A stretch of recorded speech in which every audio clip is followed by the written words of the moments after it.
Here we go, Tothefocasconfamerd, got it.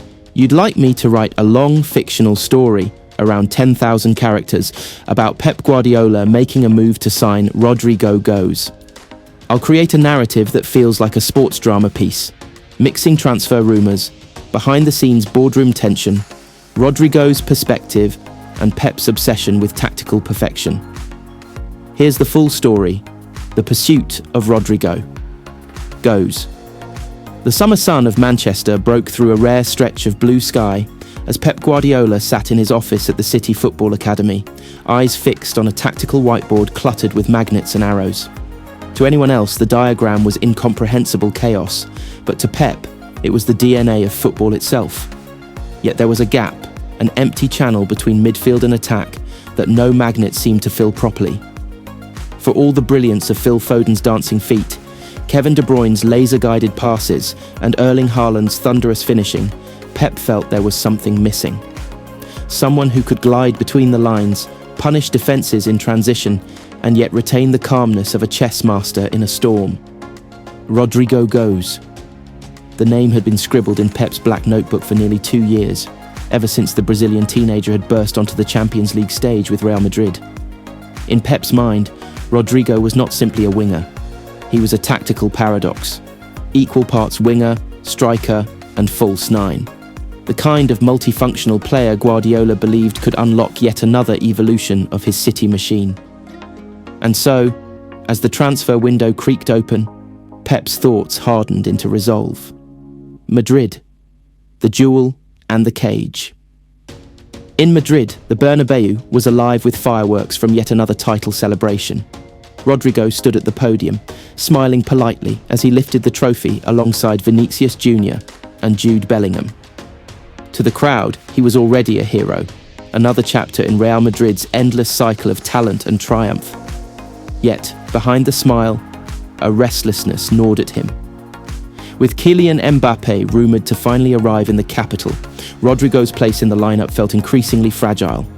He had fought for minutes for years, first against Eden Hazard, then against Gareth Bale's lingering shadow, later against Federico Valverde's hybrid role, and now Mbappé loomed like a storm cloud. Rodrigo loved Madrid, but he wanted more than moments. He wanted permanence.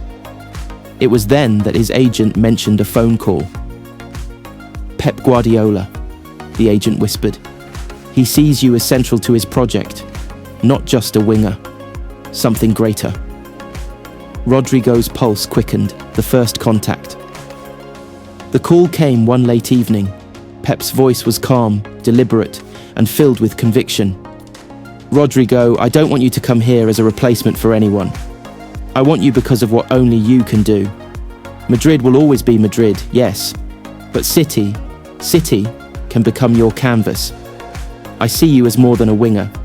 I see you as the balance, the connector. The piece that makes the whole orchestra play in harmony. Rodrigo was stunned. Few managers spoke like Pep. Half philosopher, half mad scientist. He had expected charm, maybe a sales pitch.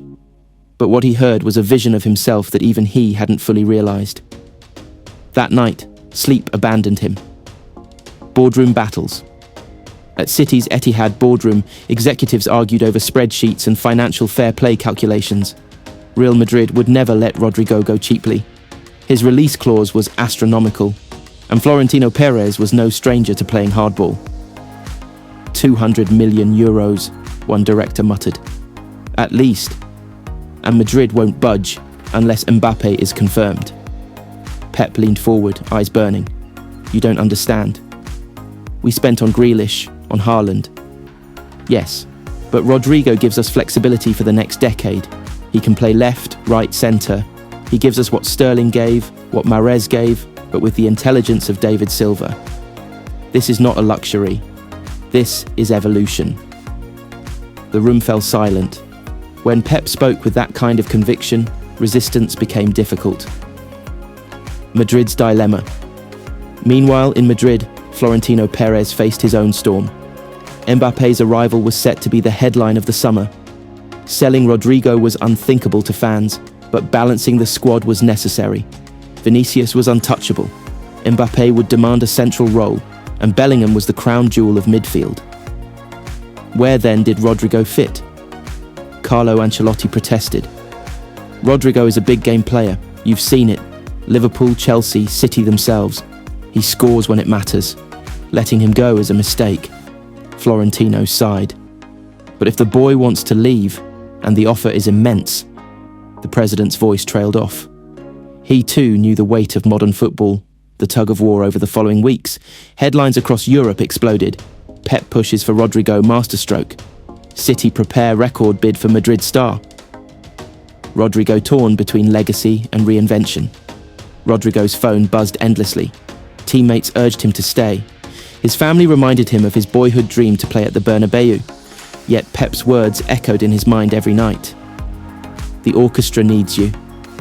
The meeting. In late July, Madrid hosted Manchester City for a pre-season friendly in the United States. The match itself was overshadowed by a secret meeting in a New York hotel suite. Pep sat across from Rodrygo, his gaze intense but warm. I won't promise you the Ballon d'Or. I won't promise you goals or records. What I promise is that I will make you indispensable. Football will not forget you. Do you understand? Rodrygo nodded slowly. In that moment, he saw his future, clad in sky blue, weaving between defenders, orchestrating attacks with Haaland, Foden, and De Bruyne. And yet, when he closed his eyes, he also saw the white shirt, the Bernabeu roaring, the history too heavy to walk away from. The decision, the deadline day arrived. Madrid had finalised Mbappe's unveiling. City's offer, 180 million euros plus add-ons, sat on Perez's desk. Rodrygo stood at the crossroads. His agent pressed him. This is once in a lifetime. Guardiola won't wait forever. He took a deep breath. The world waited. Epilogue. The whisper of tomorrow. Whether Rodrygo ultimately chose the sky blue of Manchester or the eternal white of Madrid, one truth lingered. Pep Guardiola would never stop chasing perfection. And in his restless mind, there would always be a space reserved for Rodrygo goes. The missing note in football's endless symphony word count. Approximately 10,300 characters. Would you like me to make this story more journalistic? Like a feature article with quotes and insider leaks? Or keep it as a fictional drama novel style piece like I just wrote?